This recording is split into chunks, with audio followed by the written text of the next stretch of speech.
सभी को जय मसीह की। आज के सुंदर विषय में आप सभी का स्वागत है। आज का हमारा विषय है स्वर्ग में कौन प्रवेश करेगा। मेरे प्रिय भाई और बहनों, ये बहुत महत्वपूर्ण विषय है जिसके विषय में हर एक को समझना चाहिए। मेरे प्रियजन, स्वर्ग के राज में प्रवेश कौन करेगा। आज अलग अलग लोगों के अलग अलग विचार हैं और हर कोई यही समझता है कि वो स्वर्ग के राज में प्रवेश करेगा, और कई लोगों का ये मानना है कि स्वर्ग होता ही नहीं। लेकिन मैं आप सभी से कहना चाहता हूं, अगर आप एक मसीह हो तो आप इन बातों पे ध्यान दो और ध्यान से इस बात को समझने का प्रयास करो।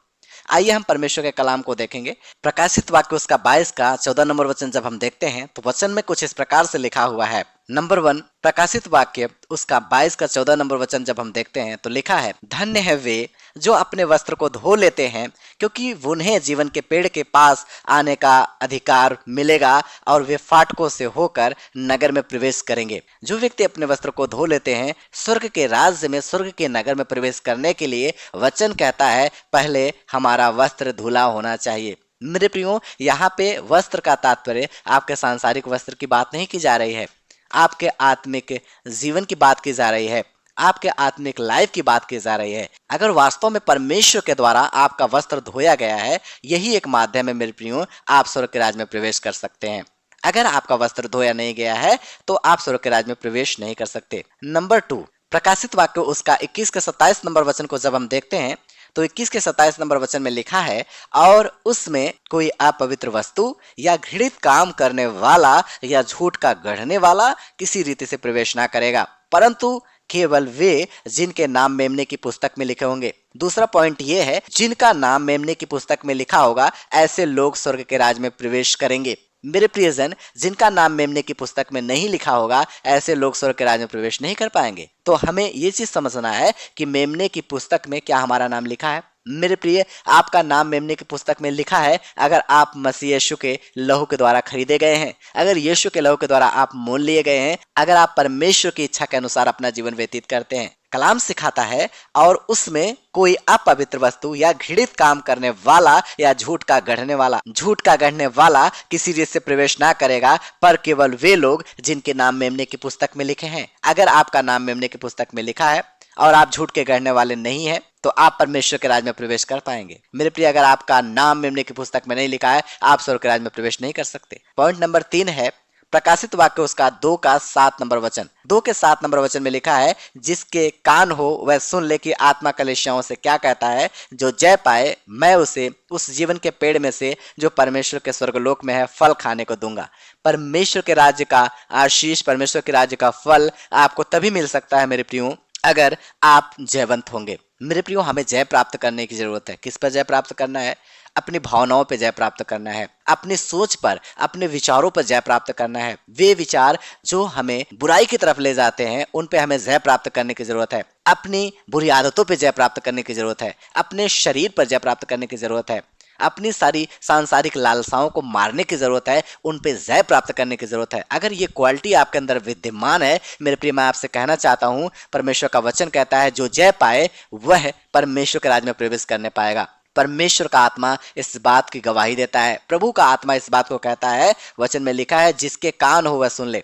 मेरे प्रिय, मैं उम्मीद करता हूं आप सभी के कान होंगे और आप सुन भी रहे हैं, इसलिए इस बात को ध्यान से समझे। अगर आप जयवंत होंगे तभी आप स्वर्ग राज में प्रवेश कर पाएंगे। अपनी बुराइयों पे आप जय प्राप्त करिए, अपनी बुराइयों से जयवंत होइए। यही एक माध्यम है, यही एक तरीका है कि आप स्वर्ग के राज में प्रवेश करने पाएंगे। ये क्वालिटी आपके अंदर होनी जरूरी है कि आप स्वर्ग के राज में अगर जाना चाहते हैं तो आप जय प्राप्त किए हुए मनुष्य हैं, तभी आप जा सकते हैं और जीवन के पेड़ का फल खा सकते हैं। और जब हम परमेश्वर के पवित्र कलाम 1 यूहन्ना 3 का 3 देखते हैं, 1 यूहन्ना के 3 के 3 में लिखा हुआ है, और जो कोई उस पर यह आशा रखता है वह अपने आप को वैसा ही पवित्र करता है जैसा वह पवित्र है। अगर आप यह आशा रखते हो कि आप प्रभु के साथ में स्वर्ग में होंगे, और जैसे परमेश्वर हमारा स्वर्ग में आज पिता के दाहिने बैठा है, वैसे हम भी स्वर्ग के राज्य के अधिकारी होंगे, वारिस होंगे। अगर आप ऐसा चाहते हो तो वचन कहता है, जो यह लालसा करता है कि वह स्वर्ग में जाएगा, वह अपने आप को वैसा ही पवित्र बनाता है जैसा प्रभु यीशु मसीह पवित्र है। क्या आप ऐसा करते हो? अगर आप अपने आप को प्रभु यीशु मसीह की ही तरह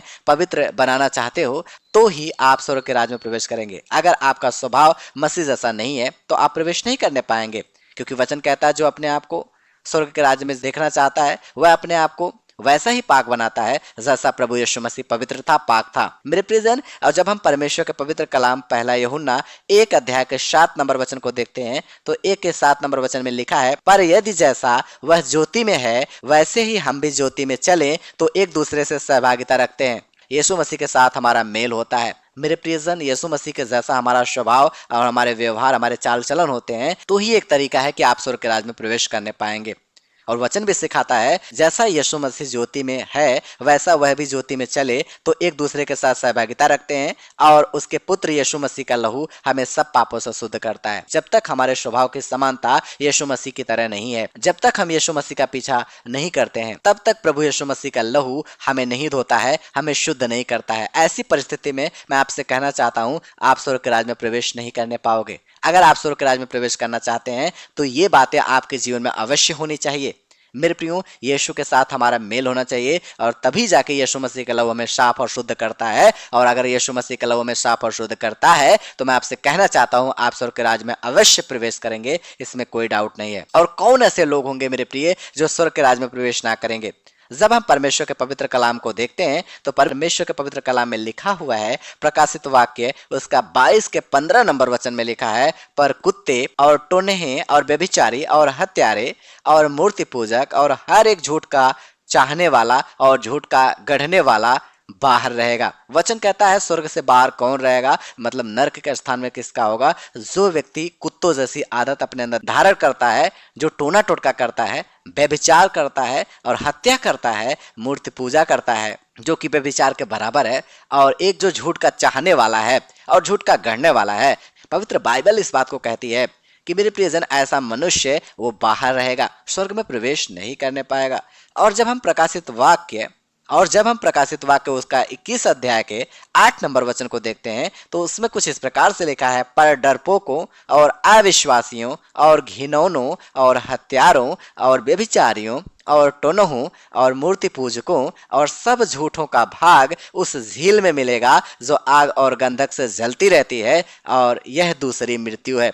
पवित्र शास्त्र इस बात की गवाही देता है, दूसरी मृत्यु में वे लोग होंगे जो डरपोक हैं। की वजह से आज बहुत सारे लोग मसीह के करीब नहीं आना चाहते। मैं आपसे कहना चाहता हूं, अगर आप डरपोक हैं और डर के कारण आप मसीह को त्याग देते हैं, आप मसीह को छोड़ देते हैं आज या कल आने वाले भविष्य में, मेरे प्रियजन, मैं आपसे कहना चाहता हूं, जो आज डरते हैं मसीह को अपनाने से और नाना प्रकार की बातों के कारण डर की वजह से वो मसीह को त्याग देते हैं, ऐसे लोग, और जिन्होंने विश्वास नहीं किया है ऐसे लोग, और वचन कहता है जो घिनौने घिनौने काम करने वाले हैं, एक दूसरे की हत्या करने वाले हैं, जो व्यभिचार को बढ़ावा देने वाले हैं, जो कामातुर मनुष्य हैं और जो टोना टोटका करने वाले हैं, मूर्ति पूजा करने वाले हैं और सब झूठों का भाग, और जो झूठ बोलने वाले हैं, झूठ गढ़ने वाले हैं और झूठ को चाहने वाले हैं, उनका भाग उस जलती हुई झील में होगा। वचन कहता है जो आग और गंधक से जलती रहती है। मेरे प्रियो, परमेश्वर का कलाम इस बात को बताता है कि ऐसे ऐसे काम करने वाले लोगों का स्थान नरक की अग्नि में होगा,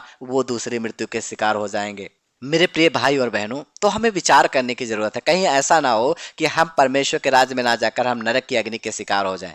और जब हम परमेश्वर के पवित्र कलाम पहला कुरिन्थियों उसका 6 अध्याय के 9 नंबर वचन को देखते हैं तो वचन में लिखा है, क्या तुम नहीं जानते कि अन्यायी लोग परमेश्वर के राज्य के वारिस ना होंगे? मेरे प्रियजन, जो लोग आज अन्याय करते हैं, बहुत सारे लोग हैं जो अन्याय करते हैं, एक दूसरे का हक लूटते हैं, ऐसे मनुष्य, वचन कहता है जो अन्यायी लोग हैं वो स्वर्ग के राज्य के वारिस ना होंगे। धोखा ना खाओ, ना वेश्यागामी, ना मूर्ति पूजक, ना पर स्त्रीगामी, ना लुच्चे, ना पुरुषगामी। ऐसे ऐसे मनुष्य जो पुरुषगामी है, व्यभिचार करने वाले, स्त्रीगामी है, स्त्री की चाहत करने वाले, मेरे प्रियजन वेश्यागामी है, वेश्यावृत्ति के हैं, मूर्ति पूजक हैं, मेरे प्रियजन, ऐसे ऐसे लोग स्वर्ग के राज्य में प्रवेश ना करेंगे।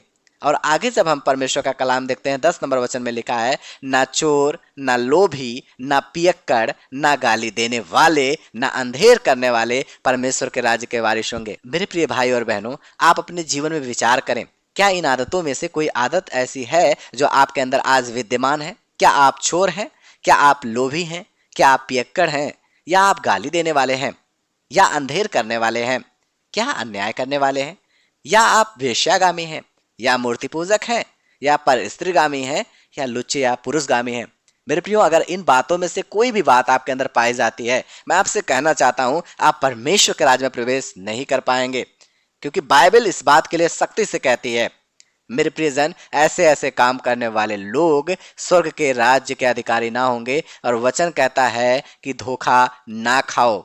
मेरे प्रियजन, इसलिए मैं आपसे कहता हूं, अगर आपने परमेश्वर के कलाम को ध्यान से सुना है, मेरे प्रिय भाई और बहनों, आप परमेश्वर के वचन पे मन लगाएं और आप इस बात को सोचें, क्या स्वर्ग के राज्य में जाने के लिए जो बातें हमारे अंदर होनी जरूरी है, क्या वो हमारे अंदर विद्यमान है या वो हमारे अंदर विद्यमान नहीं है? अगर आपके अंदर विद्यमान है तो उसको बनाए रखिए और मसीह में आप बढ़ते चलिए। अगर आपके अंदर विद्यमान नहीं है तो अपने कामों को ध्यान से देखिए और अपनी आदतों में, अपने व्यवहार और स्वभाव में बदलाव करिए। तभी आप परमेश्वर के राज्य के वारिस बनेंगे और आप स्वर्ग में प्रवेश करेंगे।